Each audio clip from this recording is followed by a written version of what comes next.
I'm Mike Wise, and I'm the co-chair of the energy practice here at McDonald Hopkins. I'd like to welcome all of you here in Cleveland to our 8th forum, energy forum. This one's titled, Is Solar Right for Your Business? And I'd also like to welcome those individuals that are joining us on our webinar. We've got a great panel with us today to discuss solar. I'm not going to spend a lot of time on the introductions because we do want to get right into the questions. And if this is like some of the earlier discussions that we've had, I think this 50 minutes or so is going to fly by very rapidly. To my left is Cliff Wood. Cliff and I have worked together for a number of years. He's the president of the Prairie Wind Group. Chad Arfons is next to him. Chad and I are partners here at McDonald Hopkins, and Chad is truly one of the tax equity experts in the region. And for those of you that are active in renewable energy, you know how important that attribute is in getting a renewable energy project completed. Then to his left is Joe Chinnessy. He's the CEO of League Park Ventures. League Park Ventures is in Cleveland. They're active both in the renewable space and the data center space. And it's a growing energetic company. And then to his left is Ron Watts, and Ron is the Vice President of Finance at Oberlin College. And we're excited to have Ron here because they've just completed a major solar installation and are actually thinking about a second installation, so we'll get a first-hand perspective of that project. So jumping right into it, and by the way, if you do have questions here in Cleveland, there are cards for you to write out your questions, and if you fill those cards out and raise your hand, somebody will come by and pick up the questions and hand them to me, and we'll do our best to interrupt my chain of questions with your questions so that we make sure that we answer the issues that you'd like to address. So I guess first of all, Ron, we kind of teased a little bit about your project. Maybe you could just give us the parameters of your project at Oberlin and maybe give us a sense of the drivers, as far as why you took it on. I'd be glad to. Good afternoon. Oberlin finished its first solar project was in October of 2012 or 2013. It is a 2.27 megawatt array which produces a little over 3 million kilowatt hours of electric. It is approximately 10 to 11 acres. It's basically a city block. It is one of the largest arrays in Ohio and probably the largest array owned by a private college or university. It produces approximately 12% of Oberlin's usage for electric. It is partnering with the city of Oberlin that the electric goes directly into the city of Oberlin's grid. Therefore, we have some unusual arrangements, a little different, that we have 2 PPAs for our contract, that we have an agreement to purchase the electric from the for-profit entity who technically owns it for tax purposes, and then resell the electric to the city of Oberlin. In between that, we are actually acquiring the solar RECs, and part of the initial strategy was to basically sell the solar REC and purchase wind RECs to replace the sustainability portion of the electric that was required by the city. So it is a little unusual process, but monetizing those RECs allows you to help pay for the solar array in the long run. Though we did plan that the solar REC market may not last for a great period of time. We tend in our modeling is to think that it will be basically zero in a 7-year period when the electric producers do not have as much penalty for not having sustainable energy in their portfolio. The total project cost was approximately $7.4 million. The timing was that we did qualify in safe harbor for the cash grant, the 1603 grant that paid approximately 30% of that model. So it is an interesting project. Partnering with the city has to really do with the carbon footprint and Oberlin's mission, along with the city of Oberlin, is also signed on to the Clinton Climate Initiative with a plan to be carbon neutral over a time period, I believe, by 2050. And this is one step of producing sustainable energy that Oberlin, the city, has subscribed to landfill gas, new hydro, and this solar array, which will get them by 2015 into the 85 to 90% sustainable energy. Very few cities will ever be able to make that claim. We are probably decades ahead of where we thought we would be, because as many of you know, Northern Ohio gets most of its electric from coal-fired plants currently. So that plan would be very difficult because you acquire electric. Producing it normally is not the most viable financially when you can buy it off the grid. So we had to make a plan that, one, Oberlin would not overextend and greatly overpay for electric to be green. The Board of Trustees have financial fiduciary responsibilities, and we need to be accomplished both of those simultaneously. Basically, it took approximately a year to make this market and this model financially viable. Right, so there was the green driver, but it had to be done within a certain cost structure. Yes. Oberlin's is not green at any cost. Okay. It is really scheduled that it will not be technically more expensive than purchasing it from the city of Oberlin's grid on a net over a 20 to 25 year basis. And Oberlin has a very long view.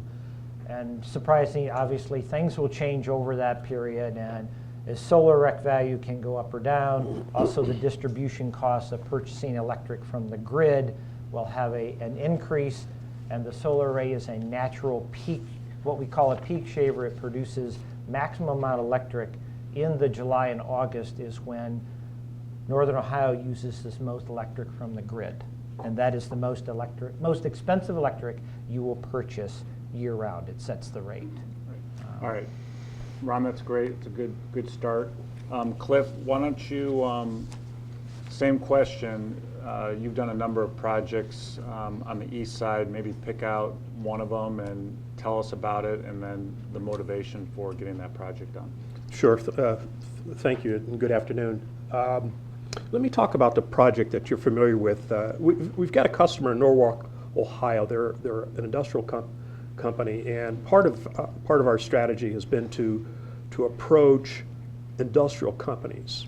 And the reason we do that is because if you're a company, let's say you're a for-profit company, under current tax law, there's still a 30% investment tax credit. And there's also maker's depreciation, which is basically 5-year accelerated depreciation. So if you're a company, a for-profit company, and you want to get into this space, it makes sense. You can, around 8 cents a kilowatt hour, you can make the economic model work for you. So we've got a company, again, out in Norwalk, Ohio, we've been working with. It's a 2 megawatt project, and we're still trying to do some of the financial engineering. Again, if you're a company and you are for profit, you can still enjoy the maker's depreciation, 5-year accelerated depreciation, as well as a 30% investment tax credit. And so that's kind of the space, and that's probably one of the more interesting projects we've worked on. We've worked on some other projects working with institutions here in the Cleveland area, not-for-profits, where we've owned the asset, but it's a little more difficult to make the numbers work with if the company itself does not own the asset and enjoy and take advantage of the investment tax credit. Okay, so why is that, I'm familiar with that project. Why is that company interested in solar or green energy? I think it gets to the heart of why do companies, individuals, or institutions in general get involved in renewable or solar in this case. It has a lot to do with, and we were talking at lunch, and jokingly I say that I've had some of my team members come to me and say, Cliff, we've got this residential owner who wants to do solar, and the first question I ask is there a Prius in the driveway? Because folks who are predisposed to let me just put it out there, to doing something to protect our planet are more interested in green energy than those not predisposed. And so companies who want to show some, or institutions who want to show some leadership in the space, who want to make perhaps hedge their price, do some price hedging, you know, with the thought that in the out years the price of electricity from the utilities will climb. They may want to lock in. They may want to lock in. And there's some companies who want to diversify their energy sources, quite frankly, who want to have you know, as part of their portfolio, solar or wind, just as a way to diversify. So those are some of the main All right, reasons, so yeah. we heard carbon neutrality. Now you've kind of introduced potentially price hedging Yes. into the mix. Joe, we were talking at lunch about a project you were working on, which is different than either one of those as far as how they're going to use solar. Why don't you talk about that, and then you know, what their motivation is? Sure. So I'm a bit of a hybrid. On one hand, we're an investor. We've deployed in the solar space specifically just shy of $500 million in the last, call it 4.5 years. We started out primarily in, I'll call it the near utility scale deals, and we've gravitated, I don't call it down market in any disrespect, but to the smaller deals. Just they're more attractive financially for us at the moment. We don't pursue or chase utility scale deals for a variety of reasons. But as a user, and the other part of our business, Mike, that you referred to on the data center side, we are driven by a couple of major issues. One is the reliability of the power source, the redundancy of the power source, the cost of the power source, and then the composition of the power source that's coming in. And for data centers, you know, we're talking about a little bit larger scale than like what Oberlin's got going. So our projects are going to be starting at a minimum, call it 40 megawatts, and that's just the critical load. So we have limitations of space. So one project that we're working on with a, how shall I refer to them, a computer company who also thinks they're in the phone business, who also thinks they're in the music business. If you can figure that one out, we've got about 1,000 acres adjacent to a data center campus that we're building for them right now. So we can actually apply this sort of technology. But in most cases, solar doesn't work for us because of limitations of space, the reliability of it. Obviously, it's not going to be going 24/7, 365 days a year, and that's what we have to deliver through a service level agreement, is essentially the 5 nines of power uptime. So for us, at best, it could be a backup source. It can't be used as a primary source, and it's going to be driven by customers, whether they have a specific preference, it's probably the best way of saying it, of the various options. But right now, most of our conversations are in cogeneration and geothermal, just because of the reliability, predictability of pricing, as well as the predictability of, obviously, the production. Great. Okay, so Chad always gets nervous when he doesn't quite know where a partner might get him here with a question. Okay, so Cliff mentioned a little bit about ownership and the tax credit. So we have this 30% ITC, investment tax credit, that's still available. Seems like a softball. I like it so far.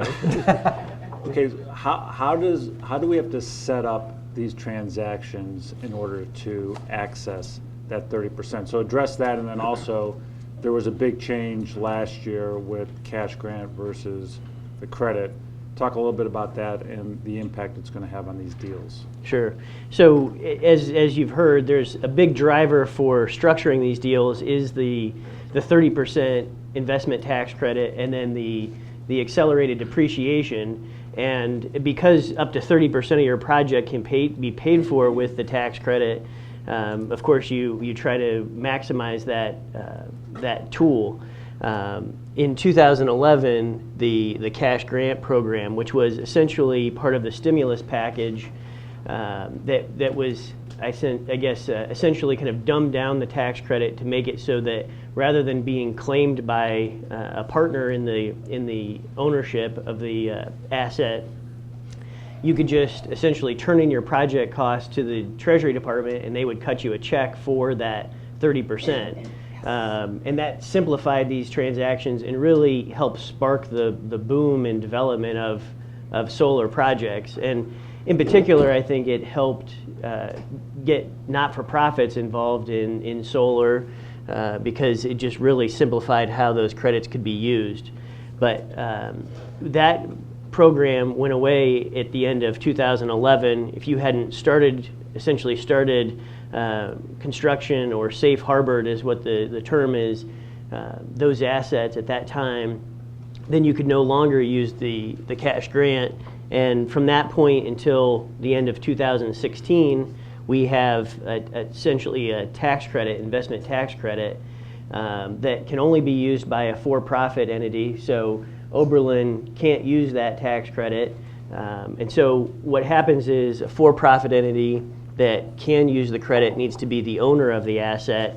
And that's where, as Cliff was talking, that can essentially be accomplished in a number of different ways. One is the actual end user could own the assets and take advantage of the credit if they have the tax appetite to do so, or you can work with someone like Joe's financial institutions and essentially syndicate the credit and bring in an outside investor that can use the credit and then essentially pass through the credit to them as a partner in the transaction. It sounds like a full employment act for you. Exactly. Yes. Okay. Right. Okay. So the three of you, just so pick up on that. What was your experience with the cash grant? Did you access it? And then how do you see this changeover with the expiration of the cash grant? How do you see that impacting future projects? Well, for Oberlin, we did act rather quickly in December to safe harbor that and to acquire a portion of the equipment. This is for your future project? No, or? this is in the December 2011. Okay. With the expiration of the 1602 grant looming within that month. I seem to recall getting a call right around December 20th or something and saying it had to close in 10 days. Getting boards to move that quickly is not the easiest task, but part of the process for Oberlin, that is roughly $2.2 million of cash towards a project that we felt we needed to do. So that was really the motivator. The problem is you can get out of sequence of building a project for the tax credits, and then you have to do all of the power purchase agreement, all the negotiating with the city after they've known that you've committed to the project. The timing is not perfect for negotiations, and that's one item that limited our flexibility because we were locked in doing the project, but then you have to bring the city municipality along and the PUCO and NASA and many other approvals that we had to get through because we are close to the FAA, and the size of these panels, 11 acres, can be seen from space. So there is issues of plane flying over, many other things we have to go through. Oberlin is a no-fly zone, many other items. But what we are also looking for really the legal representation is also documents that will last and exceed everyone that has created them. They are 20 to 30-year projects. These documents need to survive, and they can often be fairly complex. And also we're dealing power purchase agreements. For our particular purpose is try to mitigate risk, but often the installers of these companies are startups. The production of the panels are not the most well-established companies. So those guarantees are about as good as that company's balance sheet, which are really startups. Trying to limit that risk is the important part of having good legal representations and doing many what-if scenarios if certain segments fail. And that's always the biggest concern of, like my board, how do you mitigate risk? The kind of questions you get of what happens if is you need to be able to have all those worked out. Other than the question is what if the sun doesn't shine is my last question I received from the board. And my answer is you have a lot bigger problems than a 2.7 megawatt if you have no electric in Northern Ohio. All right, so thinking about your next project, how will the change in the tax laws, if at all, affect your structure and the economics of your next project? And I think it will. The next project, though, is going to be driven and probably owned, if they so choose. It's going to be owned by the city of Oberlin.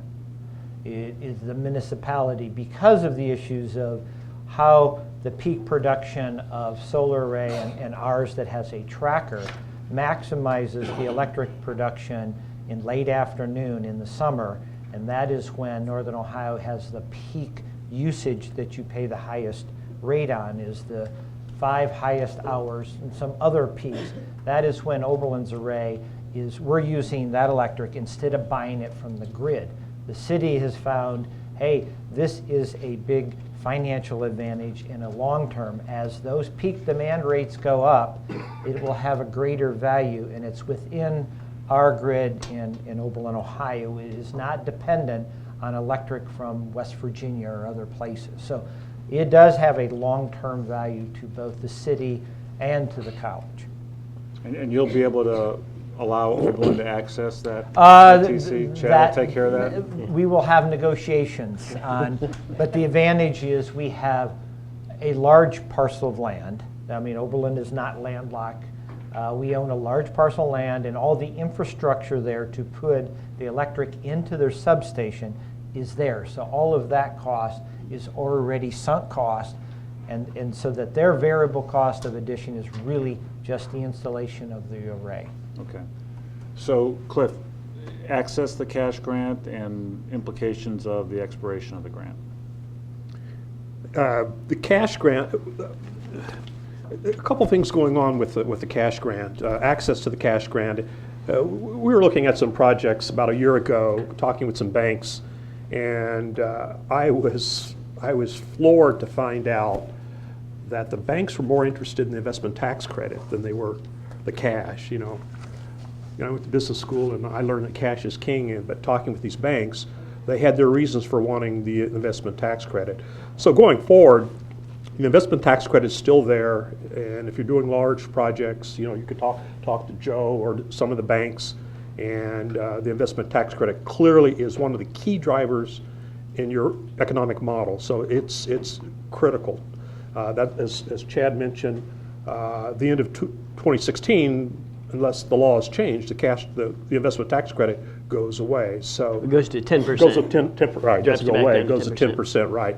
And I guess there is some discussion about perhaps even in Congress of perhaps even eliminating that, even eliminating the 10%. But if you're interested in solar, the carrot out there today, as I mentioned earlier, two things: the investment tax credit at 30% and the accelerated depreciation.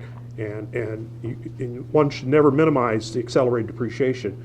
If you take $1 million asset, let's say a solar project, and you can depreciate that over 5 years, I mean, that really helps to drive, in addition to the 30% investment tax credit, that really drives your model. So both are key. Okay, so I'm listening to this, and it sounds really complicated to do a solar project that's economical. What is the right size, or maybe what is the minimum size in your minds to take on a solar project and access these tools, the investment tax credit, the bonus depreciation? There are some local incentives that occasionally are available. I mean, we're not talking about residential here, Right. and we're probably not talking about throwing a few panels on your roof if Right. you're a retail Well, establishment. I don't agree, though. I think that it is fully scalable. I mean, I think to Joe's point, it's been essentially the financial tools have been built where major investment institutions essentially own these systems and lease them for rooftop solar, so they can be incredibly small and yet economical. And it really just depends on what the nature of the need is and what and what is the best tool to use to do it. But I don't think there's really a size issue.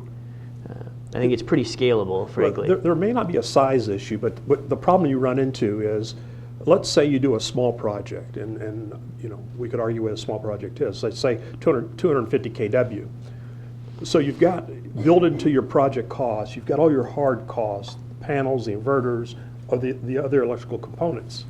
But then then you have your soft costs, or what I call indirect costs, and that is your legal fees, your bank fees. And if you've got a project that's small, let's say 100 kW or 250 kW, the cost of that project may, I'll pick a number, close to $4 a watt.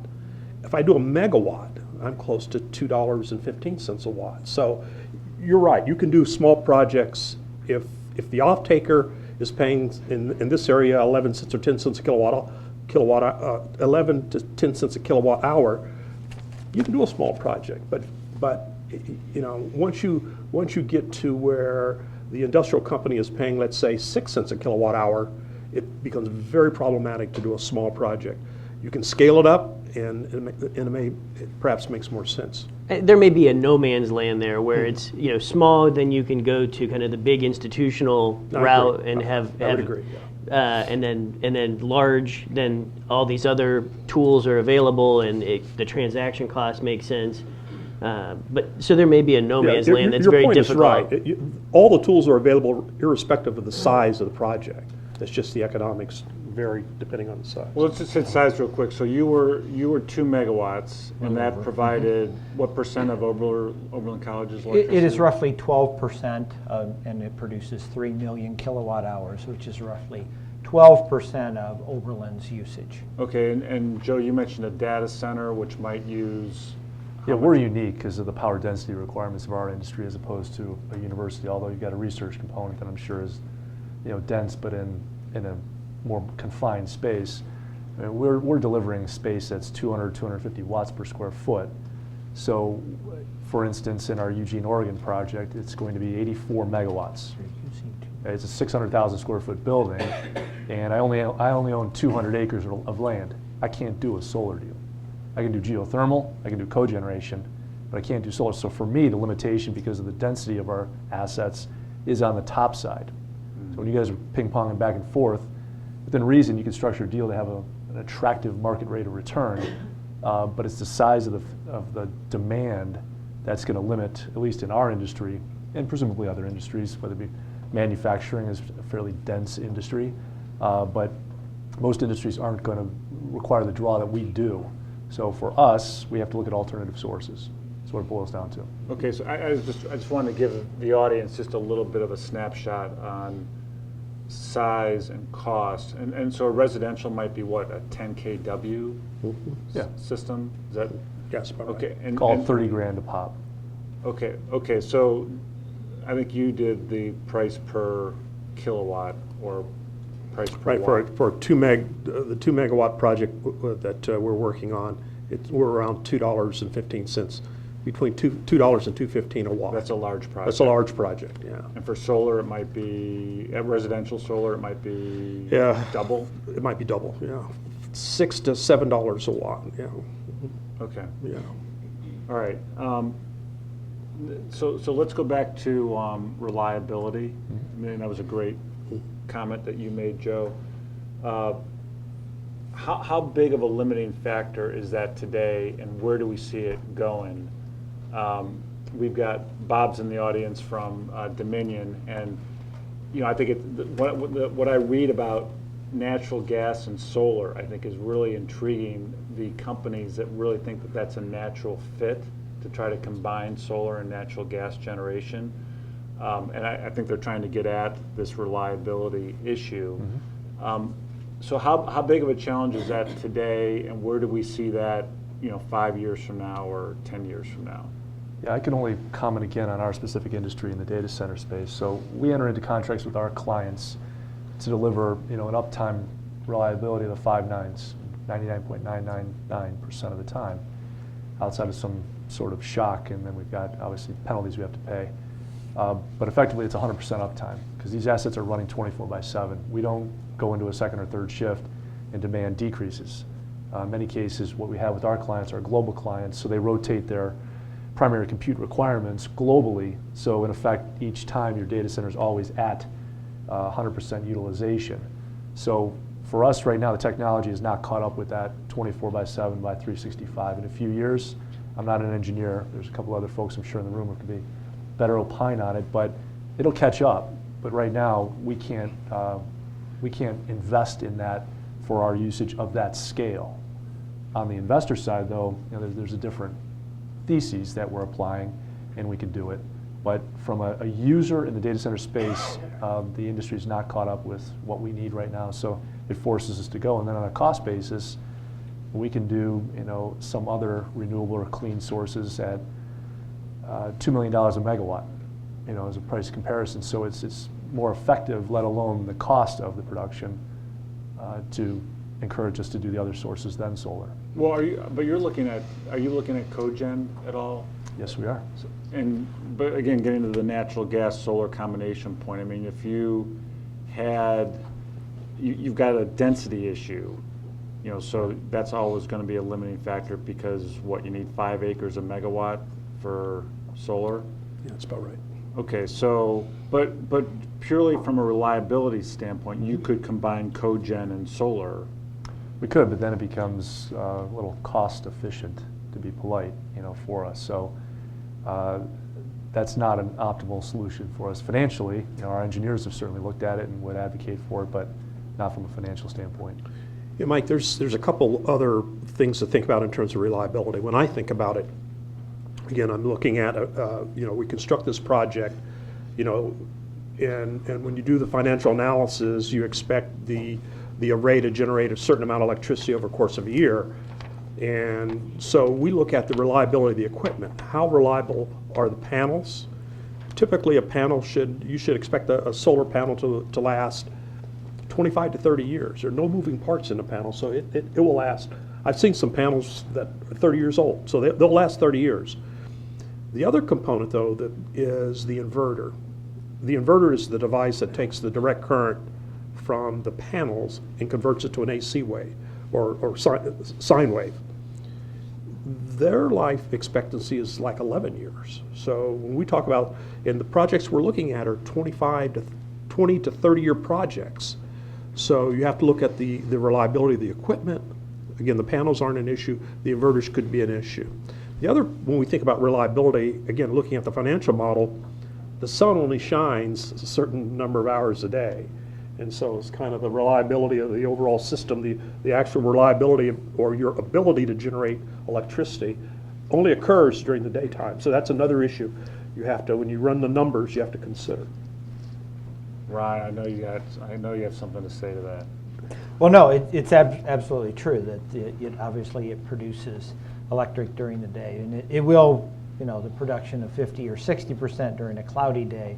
And Northern Ohio has many cloudy days, and obviously looking at the production in December and January is nothing like the June, July, and August. I think, although in the long term, and Oberlin has a long-term view, I think technology will change on some of that it will be able to do a certain base load. I think you'll see a great advance in technology with battery technology.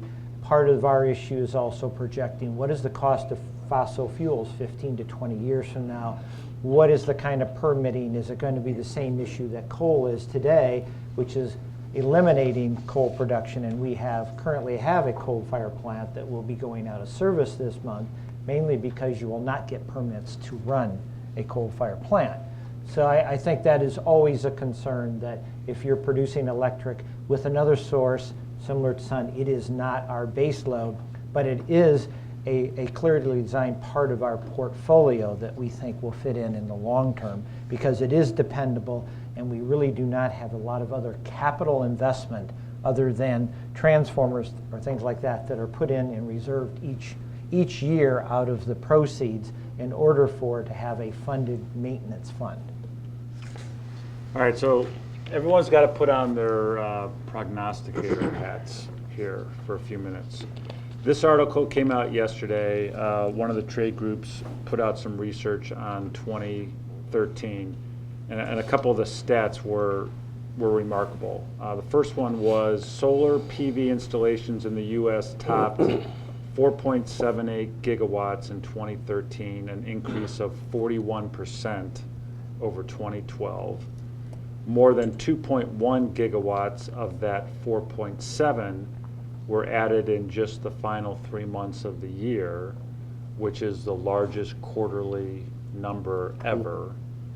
And then the solar PV market size grew from 11.5 billion in 2012 to 13.7 billion in 2013.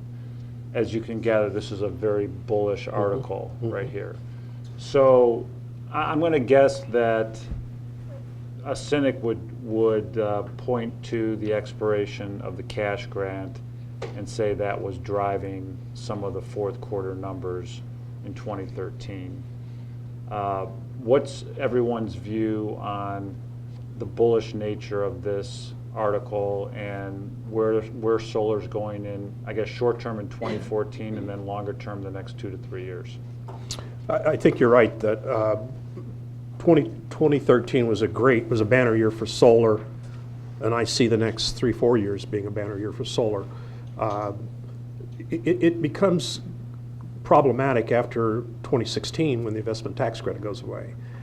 And so what the industry is doing right now is doing everything it can and doing all types of analysis and experiments to drive down the cost, the hard costs of solar, the panels, the inverters, the other electrical components, as well as drive down the soft cost, because the industry knows that for solar to be viable in the long term, if we're going to compete with coal and other forms of energy, we need to be around $1, $1.25 a watt.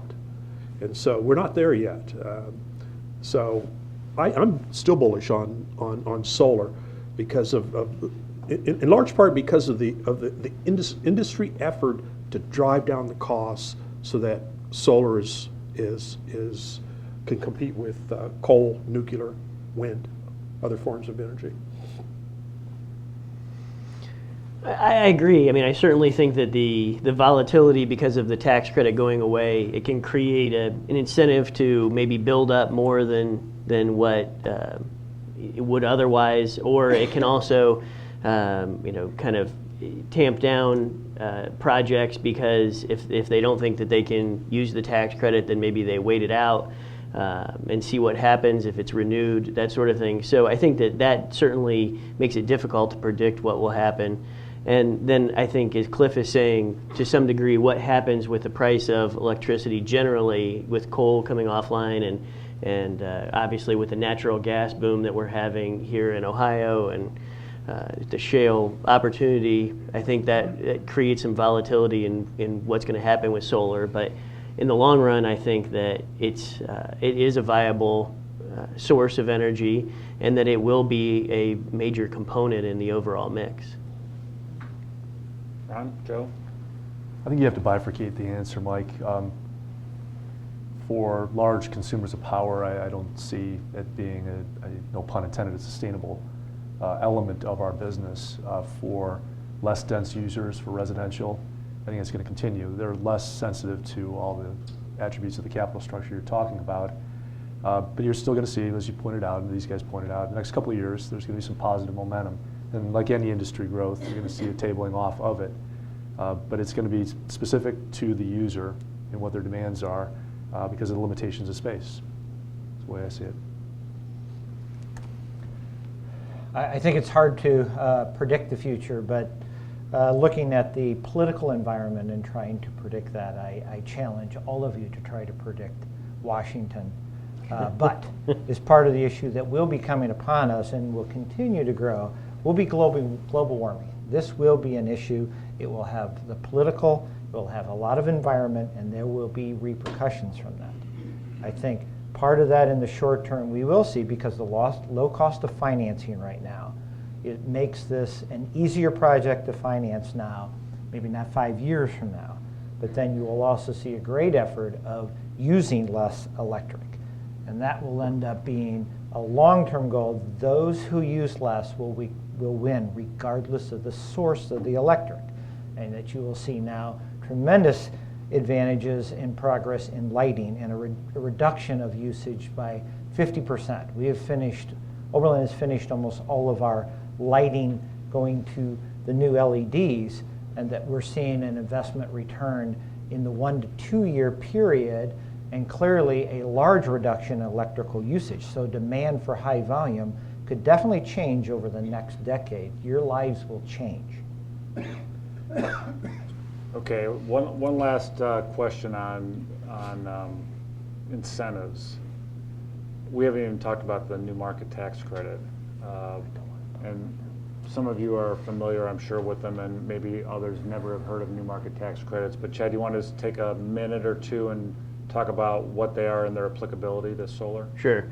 So the new markets tax credit it's essentially a tax credit that's designed to incentivize investment in low-income areas It's kind of a job creator and used for community outreach, looking for essentially benefiting these low-income communities, whether it's building projects that for employers, whether it's building a factory building or some type of hospital, something that benefits the community generally in low-income areas. And what we have seen is that solar can be something that is done in a low-income community, certainly brownfield areas or just urban areas. And the tax credit can be coupled with the investment tax credit and really create a powerful benefit. At Oberlin, we've used different tax credits, combining it with new markets, and you can get to a point where you're paying for virtually 50% of your project cost by using the new markets with these. So I think that's really an opportunity to take all the benefits that we've talked about with the investment tax credit, and if you do a solar project, it has to be a certain scale because new markets is a pretty inefficient program and requires a pretty big project, let's say a $5 million project. But when you do that, then you're looking at a really significant incentive to do your project. Right, and I've seen a couple pro formas that incorporated the new market tax credit, and it was startling that people talk about grid parity, and you could basically get to grid parity when you had both the ITC and the new market tax credit working together. And it reminded me of the wind, the ITC for wind recently expired, and there's some question whether it will get included in a new extenders package in DC. But the last year of the ITC for wind, I mean, wind just, right metaphor, took off, exploded. I'm not sure what metaphor is, but it finally, it actually, the argument was it was cheaper than the grid. I mean, you still had reliability issues, but the actual price of the generated electricity was cheaper than grid because component part costs went down, the incentives were there, and you just had the perfect storm. I guess I'm wondering whether that potential exists here for the last couple of years of the ITC, because I mean, none of you have talked about it, but the component parts of solar have come down dramatically. The incentives are still there. The new market is applicable. I mean, could we, going back to bullish or bearish, could we be entering truly the most bullish time yet for solar? I think, again, remember, as Chad said, new market tax credits, you have to be in a special zone, and it's not for. There's a little magic there. There's a little magic. It's not for every project. And it's not for every area. So, I mean, that's a limitation right there. But if as you suggest, Mike, with new market tax credit, investment tax credit, and accelerated depreciation in an urban area where where the new market tax credit targets, I think that's a winning combination. Yeah. I think it's a winning combination. But well, again, especially for that no man's land and right. project size that we're talking about. Right. So maybe that 2 megawatt project that's really hard to finance right now because it's not, it's not kind of there's not a structured investment vehicle like there is for residential solar, and it's not a utility scale project. That's where maybe new markets and doing the right kind of project makes sense. All right, let me jump because we've got about 10 more minutes and go to a negative. And Ron, maybe you could give us a little bit of your experience on it. And what I'm talking specifically about are the SRECs and the role that solar renewable energy credits used to play in these projects versus the role that they're playing today. And then their SRECs are a product of legislation. In Ohio, it was Senate Bill 221, I think, back in 2008. That enacted the renewable portfolio standard and created SRECs. But it's been, we haven't talked about it yet, but it's been absolutely remarkable about what's happened to the market for SRECs. So, maybe you can take a second and what's the impact here on the future for SRECs? Remarkable would probably not be my description of the solar rec. But when we were planning the project in early 2011, the solar rec market for solar energy produced within the state of Ohio is the legislation, not in the Ohio River, but only in the state of Ohio. Those solar recs were selling between $250 and $300 a solar rec. So to put it in the context, for Oberlin, that could be $800,000 or $900,000 in cash a year, plus you have the electric. It is a huge part of planning. So part of that process, though, with the legislation is every other year, that penalty that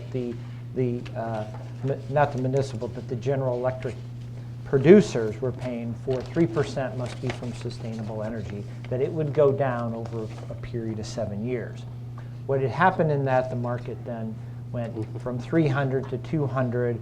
We happened to lock in 2 or 3 years of strips at the 160 or 170 range. But now the market is trading in the $40 to $50 range for 1 megawatt of solar. The wind has sort of gone the other way. That is increasing. But the unpredictable part of that market for Ohio, but other states have legislations, and I believe New Jersey and Connecticut are $300 to $400 a rec. So the market is like every other type of market. It's very hard to predict, but I believe unless that gets additional requirement or greater demand, that is a great reduction of cash flow to fund solar arrays, especially for nonprofits. The SRECs are, if you go back 2 years ago, to Ron's point, we were looking at projects and we had SRECs around, I'll nominate it in cents per kilowatt hour, but had SRECs about 35 cents a kilowatt hour. So when you do your financials, I mean, that was a no-brainer. 35 cents a kilowatt hour for the SREC, 30% investment tax credit, accelerated depreciation. I mean, it was a beautiful thing. That was 2 years ago. Right now you can get SRECs for 3 cents a kilowatt hour, maybe for 3 years, maybe for 3 years. So we went from 35 cents a kilowatt hour for SRECs 2-3 years ago. Now we're down to 3 cents. That right there was, this is, I'm not a political person, but that killed the market for solar. Darn near killed the market for solar in Ohio, because without that SREC, even in the face of still having the investment tax credit and accelerated depreciation, without that SREC, it made it very, very difficult to pencil out some of these projects. So hopefully there will come a day in the near term when SRECs are back up. If we could get SRECs up around 10 cents a kilowatt hour, maybe 12 cents a kilowatt hour, you'll see another explosion of the solar industry in Ohio, my prediction. But I don't think that's going to happen. Anybody else on SRECs? You want a negative, right? Yeah, just one incongruent that the solar array is a long-term capital investment, and the SREC market is a very short-term volatile one, so that you're having to make long-term commitments with short-term volatility, and that makes for uncertainty, which makes for capital investment a much more riskier process. Yeah, and so there is a bill down in Columbus to repeal the RPS provisions in Senate Bill 221.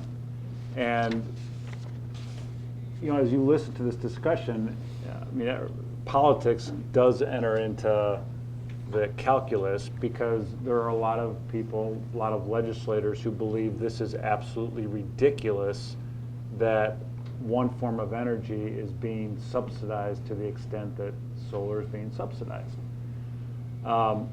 Maybe we'll do another forum about subsidies across the energy spectrum, because the argument usually comes back that this is nothing new.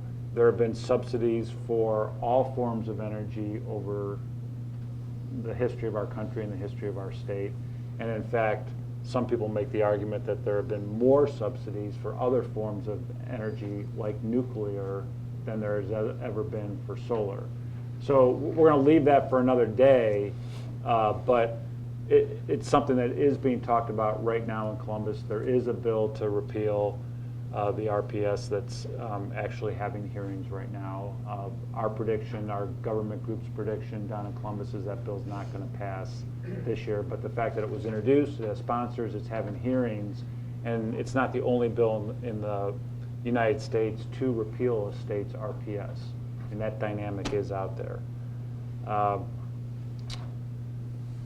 But just to touch on kind of what you do with that information, though, is essentially when you go to build one of these projects, you evaluate how it's going to get paid back, and that's where you look at the investment tax credit, you look at new markets tax credits, you look at SRECs, you look at you look at accelerated depreciation, you look at if there's a benefit, if you're shaving peak costs, those sorts of things, and that's how you essentially come up with your project budget, if you will, in terms of whether it makes economic sense.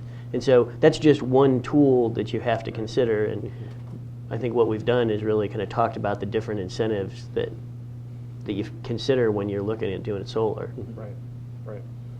We've got about 3 more minutes. Does everyone want to take 30 seconds and for a final word? Cliff, you want to go first? I think I said my final word, and that revolves around SRECs. As a developer, I'm here to tell you, when we had SRECs, this was a beautiful market. Ohio was a beautiful market. You look at Massachusetts, California, Colorado, where they have state incentives, beautiful market. Right now, the market in Ohio is not so beautiful, not so pretty. And let's hope that together we can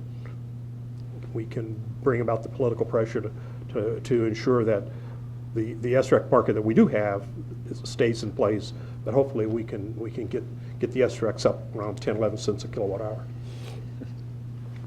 Jed? Well, I'm going to go ahead and go back to being the cheerleader, but I think, as I said, I think we talked about the different incentives that go into a project, and I don't know that there was kind of an overall theme to this, but I think in the right situation, whether the customer that wants the electricity has an incentive to be green, whether it's because they're a company that responds to their consumers that want their companies to be more green, they want their products to be more green, or if it's just a personal desire, and then given the price that company maybe pays for energy right now is a factor in whether solar makes sense. What their tax appetite is, and really the availability of funds, it can come together to where you can go green and use solar, and it can be at or near grid parity, and you're talking about an asset that's a 25-year asset. So aside from looking at kind of whether it makes sense today, the price of energy is going to change over 25 years, certainly. And so I think there are opportunities where solar makes very good sense for companies right now. Yeah. Joe? So with the risk of being bipolar or Jekyll and Hyde, from an investor perspective, we like the long-term underwriting of this asset class, although with all these tax credits and SRECs and stuff, it makes it very challenging for us to underwrite, which is one of the reasons why we've gone down market to more of the residential area. One, it provides more yield, and two, it's not as dependent upon financial engineering to get the deal done. We don't want to play and express our view with capital with the politicians either in Columbus or in DC. So it's a good and bad on the investor side. On the user side, to Chad's point, I think in certain specific areas, it will be very applicable and even take away the scale of what we need for our core business. There is obviously consensus that long-term power prices of energy are going to increase. And when we enter into long-term service level agreements with our clients, they know there's an inflection point. So is the inflection point of the price of power that they're paying a premium today for renewable or clean in 3 to 5 years, or is it 7 to 10 years? It's 3 to 5 years, they'll pay that delta in the short run because again, it's predictability over the long haul, 10, 15 years. So that's the trade-off that they'll do on the user side. But then again, some projects are going to be capped just because of sheer size. Well, I think the political environment is mitigating that risk is I think pretty unpredictable and unavoidable. I do not think you can build documents, you can avoid the risk of legislation changing your industry. But I think what will happen is it often does in many political changes, it will direct the owner to be using more what's called a net metering, of using all the electric it produces itself internally into a new grid development, and there will be technology, what's called microgrids in, say, institutions, that we will be using all the electric internally instead of selling it to the city and then buying it back at a higher rate. That will change the economics of electric in the long term and will force institutions to be really a net producer of electric instead of supporting the whole national grid. And I think that will happen because the economics get better when you're not paying all the overhead and distribution charges. They can add 30 or 40% to your cost of electric. You'll be avoiding, that cost avoidance will become a more important process. Ken, one more bite at the apple.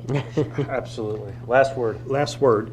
If you're a company and you're interested in solar and you want to own the asset, you can do a project in Ohio because of the things we talked about. Because you'll take the investment tax credit, you'll take the accelerated depreciation, you'll have the electricity that the array is generating. You'll own that. So if you're a company and you want to own the asset, solar projects are doable in Northeast Ohio. If you have the requisite tax appetite. If you have exactly, yeah, have to have the tax appetite. Right. Well, thank each of you for serving on the panel. I think you did a great job addressing the issue. Thanks for making the trip to Cleveland. For those of you here in Cleveland, thank you for attending. I hope you found this informative. If you still have questions, the panel will be sticking around for at least a few minutes, and feel free to come up and ask those questions. For those of you attending via webinar, you can continue to email questions in, and I'll make sure that either myself or one of the panelists get back to you. And then I do have to make a plug on your materials for today. There's a URL for our business advocate, and this is something that's really become a place where we spend a lot of time as attorneys talking about issues, blogging, posting, and if you log on, you can get a username and a password and participate in some of our discussions. So I'd encourage everybody to make the effort to join our business advocate. And with that, thank you again for attending. Hope you have a good day.